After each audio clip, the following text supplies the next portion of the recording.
Hey, I'm Bob. Been totally blind since birth, and I'm into Power Rangers.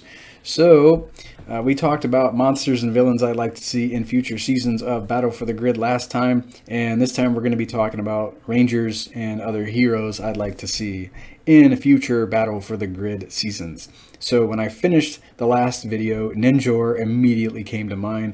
I always loved that character from Mighty Morphin Season 3. You know, he's got that Dudley Do-Right style voice. Most or some fans think of Marvin the Martian. I immediately flash back to watching the old Dudley Do-Right little 5 or 10 minute episode on the Rocky and Bullwinkle show that used to be on TNT and syndication in the early 90s when I would get home from school. So, you know, they both talk like this. Aha! And Ninja could have some sword attacks. When I had him as a Zord-sized toy as a kid, his sword could convert to lance mode, so he could have some attacks like that, some varying attacks with his sword. Maybe his super could involve him throwing that fireball, which he would use whenever he'd help the Ninja and Shogun Megazords finish off monsters. Or if you decided to go with a Ninjor Mega Assist, that could be one of his attacks if you bring on a giant-sized Ninjor. And oh yes, I would very much enjoy a Megazord mode in Battle for the Grid. I mean, I can't play that mobile game that's been out for quite a few years now. That is something I cannot do on an iPhone. Just impossible. So a Megazord versus Megazord or a Megazord versus Monster mode in Battle for the Grid would rock. Anyway, please consider doing this. Okay. I thought of Lost Galaxy Pink as well. And since I enjoy both Kendricks and Corone, they're both awesome characters. And I really liked both Valerie Vernon's and Melanie Perkins' performances. You could actually give them alternate dialogue since there were two Lost Galaxy Pinks. You know, you could have one dialogue set there primarily, but then you could have an alternate choice, so you could actually have two different voices for Lost Galaxy Pink since there were two different versions in the show. Just a little neat little Easter egg there to add to Battle for the Grid. If you could get both actresses to do the parts, that would be really cool. I couldn't pick a favorite even if you asked me to. So let's see here. She could have her trans dagger, could turn into her beta bow, and she could use some attacks like that. Or she could call on her Quasar Saber for some attacks. She could call on her Galactabeast there in her super. You could also use the Lost Galaxy Megazords attacks, or just have that as a Mega Assist. Also thinking of Leo, Lost Galaxy Red, he'd be fun. He could have his Quasar launcher. You know, it would start out as a staff, and he could actually turn that into the launcher and fire that big old fireball of his. And his Quasar Saber could actually have some fire attacks, since he did use a lot of that in battle. I could think of two supers involving Leo. One of them, you know, he could call on his battleized armor, maybe his red capsular cycle, and since that got armored as well and did a fireball mode finisher attack, that would be kind of fun for him to do. Maybe not as an install, but as part of his super. And he could also call his Lion Galactabeast, and the Lion could do some biting and clawing attacks, things like that. When it comes to Mega Assists, boy, more Megazords, please. I wish we could get like 2 or 3 of those per season.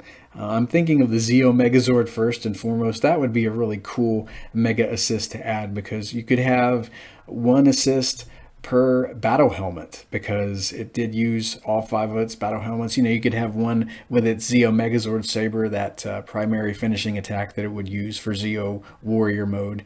It could also utilize Zeo Cannon Power with Zeo Ranger 1's battle helmet, so it could fire some cannon blasts there. It could utilize Zeo Pyramid Power with Zeo Ranger 3's battle helmet, you know, pick up and slam its opponent onto the ground like that. Let's see. Wasn't Zeo Ranger 4's gravity power or something like that? I think. So maybe it could... it did ram its opponents a lot when it would put that battle helmet on. So it could utilize the horns in that. let's see here. You could actually use Ninja Falcon Megazord, Shogun Falcon Megazord, and Shogun Megazord in one Mega Assist, because they each have trademark attacks. If you had one Mega Assist, you could just have 3 different attacks in one assist for all those Zords. You could actually have Shogun Mega Falcon Zord firing its guns from its chest as an attack. Attack number 2 would involve Ninja Falcon Megazord coming down and just punching its opponent with both fists, flying in like that. And then, of course, Shogun Megazord could utilize its Fire Saber attack for the 3rd assist. So you could actually have one Mega Assist for all of those, since they were all, in various configurations anyway. I mean, I guess you could give them, different Mega Assists like that. But that would be an interesting way to incorporate all those Zords into one Mega Assist, since people really like that Zord system. Red Battle Zord would be cool to do a Mega Assist with from Power Ranger Zeo. He could come in and just wail on you with his fists, or he could convert his fists into those machine guns that he used. So pretty interesting attacks there. Maybe its 3rd attack could involve Zeo Mega Bagel, Zeo Mega Bagel Zord, the Bagel, Zeo Mega Battle Zord coming in and doing that cannon attack or something like that. Boy, that got me tongue twisted. Sorry.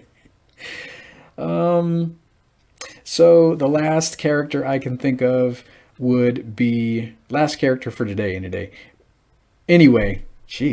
would be Vesper from Power Rangers Hyperforce. She was actually portrayed by Christina V during the tabletop gaming season there on Power Rangers. And since Christina V does a myriad of voices in animation, well, there's your voice for Vesper right there. And Vesper could have attacks based on her Kus axe. And I think she also used it as a shield, or maybe she had a shield as a separate weapon. I've only seen that season twice. So I'm a little foggy as far as her weapon is concerned. I think her axe could turn into a shield, or she also used it as a discus too, like a disc whenever she would throw it. I think maybe one of her supers could involve her turning into the Black Sentinel Ranger. It was like a battleized move for her to do. She did also utilize the Cerberus Zord as her Hyperforce Zord there. So, I mean, it could use its tail as a mace for an attack there. And since it was a big 3-headed dog, it also used all 3 of its heads to bite at the opponent. So there you go. I mean, she'd be an awesome character to add to Battle for the Grid from Hyperforce. So that'll do for this video. Sorry for getting tongue twisted there with Red Battle Zord and all that stuff. But anywho, I will hear you guys next time. We'll get into some more characters I'd like to see in Battle for the Grid. Until then, may the power protect you, and have a great day.